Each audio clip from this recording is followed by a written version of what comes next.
This now, with the holidays around the corner, many parents may be wondering how many gifts, not just what gifts, but how many gifts are enough to give their children a sense of fulfillment on the holidays.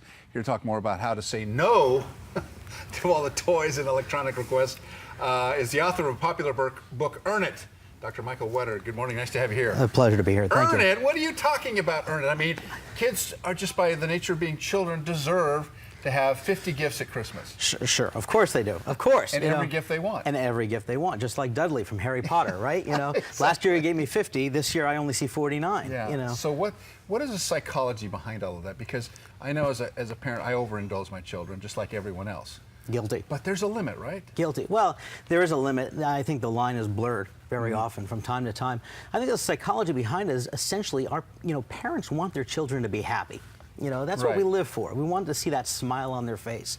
But at the cost of excessive happiness sometimes is not learning the value of things, the value of earning things, you know, and the work that goes beyond it. You know, if a child gets 20 presents for Christmas, are they really aware of how much effort it took, you know, to get those, and to earn the money to buy it, you know? Of course not. There's no way they know that. Well, that's our job as parents, is to educate and to instill those values. So there's nothing wrong with getting presents, and there's nothing wrong with getting what they want.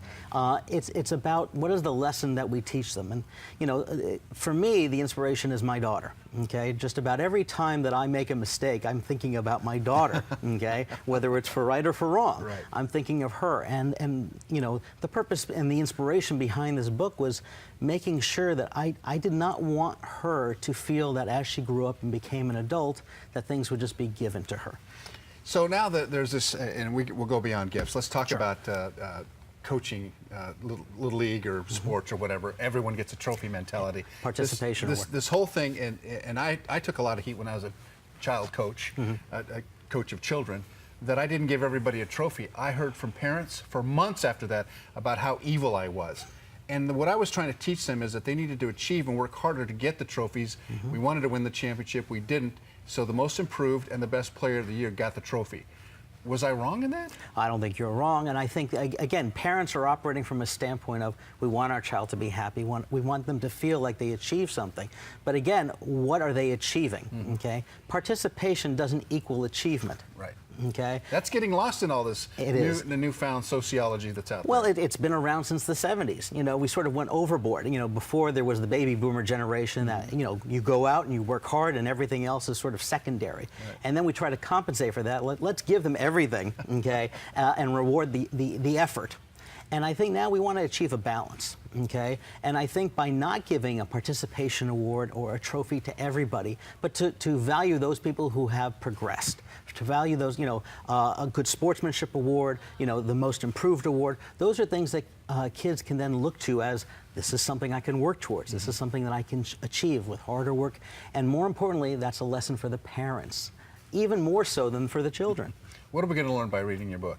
I think you're going to learn very practical steps in terms of how to foster confidence in children without bordering into arrogance, you know, steps to encourage and actual family exercises to demonstrate the value of how to earn things, the value of consequences, both positive and negative, and really what to take away from that to really inspire parents and children to take responsibility for their actions and not feel that the world is just going to hand things to them. Yeah, you know, I heard Bill Gates recently say that, you know, when you get into the real world, people aren't going to be nice. You're not going to be able to get all the time off you want. You're not going to get as much money. And unfortunately, you didn't learn that as a child. So it's tough to teach that to a grown-up, isn't it?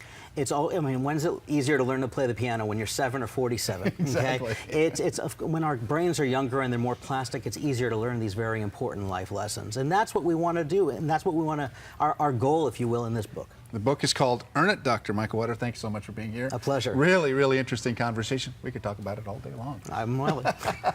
Be right back with more Good Morning San Diego.